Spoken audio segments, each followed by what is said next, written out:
Breaking news इस वक्त की वॉर जोन से।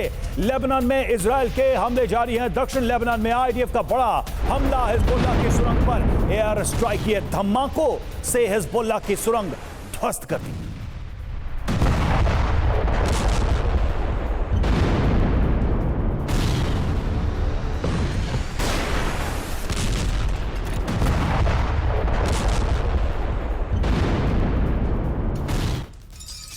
और लेबनान की तार में भी बारूदी प्रहार को लेकर खबर है, जहां हिजबुल्लाह के गढ़ में हवाई हमलों को अंजाम दिया जा रहा है और आईडीएफ ने एक रिहायशी इमारत पर बमबारी की है।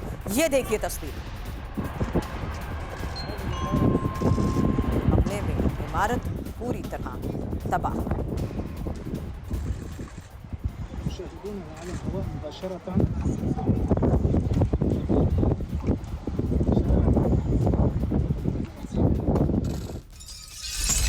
और गाजा में हमास का आईडीएफ पर प्रहार। हमास का दावा, मरकवा टैंक किया तबाह। जबालिया इलाके में नष्ट किया टैंक। जबालिया में आईडीएफ हमास के बीच भीषण जंग।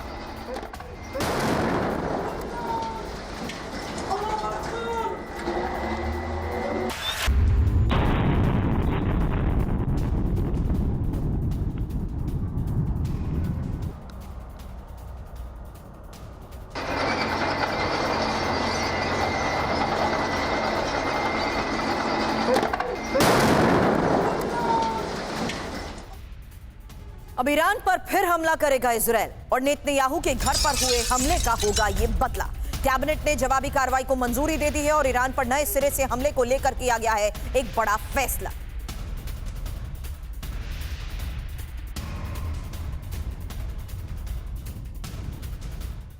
या तो सवाल यही है कि क्या बदला अभी भी बाकी है? क्या एक और बड़ा हमला होने वाला है ईरान के ऊपर? 1 अक्टूबर और 26 अक्टूबर, ये 2 तारीखें हम आपको दिखा रहे हैं और देखिए क्या क्या हुआ था और किस तरीके से स्थितियां बदली थी।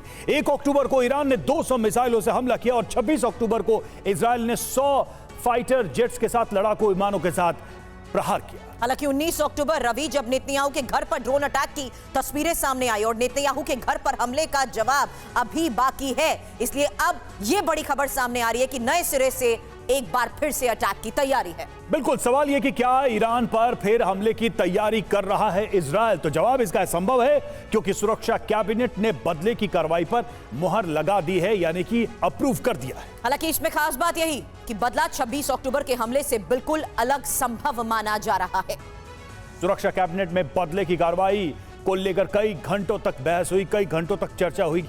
क्या अगली बड़ी कार्रवाई बिल्कुल इसी पैटर्न पे होगी या कुछ अलग होने वाला है? क्योंकि इजराइल हमेशा सरप्राइज करता है अपने तरीके से हमले के। और हमारे साथ तमाम मेहमान जुड़े हुए हैं, उनसे करेंगे इस पर चर्चा। हमारे साथ हैं इस वक्त स्टूडियो में लेफ्टिनेंट जनरल वी के चतुर्वेदी, रक्षा विशेषज्ञ ब्रिगेडियर DS त्रिपाठी हमारे साथ इस वक्त मौजूद है। प्रोफेसर संजय भारद्वाज विदेश मामलों के जानकार हैं और साथ ही सुमित चौधरी हमारे सहयोगी इस वक्त जुड़े हुए हैं। सुमित, आप ही से सबसे पहला सवाल, क्या इस बार कुछ और सरप्राइज देने वाला है इजराइल? क्योंकि अभी तक के अगर हम हमास से शुरू करें और 1 साल की इस यात्रा, इस युद्ध की यात्रा की बात करें, हर बार अपने तरीके और हमले से इजराइल ने चौंकाया है। देखिए, बिल्कुल अभी के जो सरप्राइज ईरान को मिला है वही इतना बड़ा है कि ईरान अभी उससे बाहर नहीं निकल पा रहा है। ईरान को ये समझ नहीं आ रहा है कि आखिरकार एक स्ट्राइक्स में एक दिन के अंदर उनकी सारी एयर डिफेंस कैपेबिलिटीज को किस तरीके से बर्बाद कर दिया। और सबसे इंपॉर्टेंट बात ये कि उनकी जो मिसाइल मैन्युफैक्चरिंग, जिसमें कहा जा रहा है कि उनकी फतेह 1 मिसाइल की मैन्युफैक्चरिंग हो रही थी, जिसको लेकर ईरान कहता था कि हमारे पास लॉन्ग रेंज की मिसाइल है, उसको भी टारगेट कर दिया गया। तो निश्चित तौर पर ईरान अभी इस समय बहुत बड़े सरप्राइज में है। लेकिन ऐसा नहीं है कि इजराइल ने यही एक बड़ा सरप्राइज ईरान के लिए रखा हुआ। आप मान के चलिए कि जब उन्होंने ये ऑपरेशन किया होगा तो कई और प्लान भी तैयार किए होंगे। और निश्चित तौर पर इस ऑपरेशन के सक्सेसफुल होने के बाद अब इजराइल इस तैयारी में होगा कि अगर ईरान की तरफ से रिटेलिएशन आएगा तो फिर आगे कौन सी ऐसी स्ट्रैटेजिक लोकेशंस है, कैपेबिलिटीज है जो ईरान की इजराइल को बर्बाद करनी है।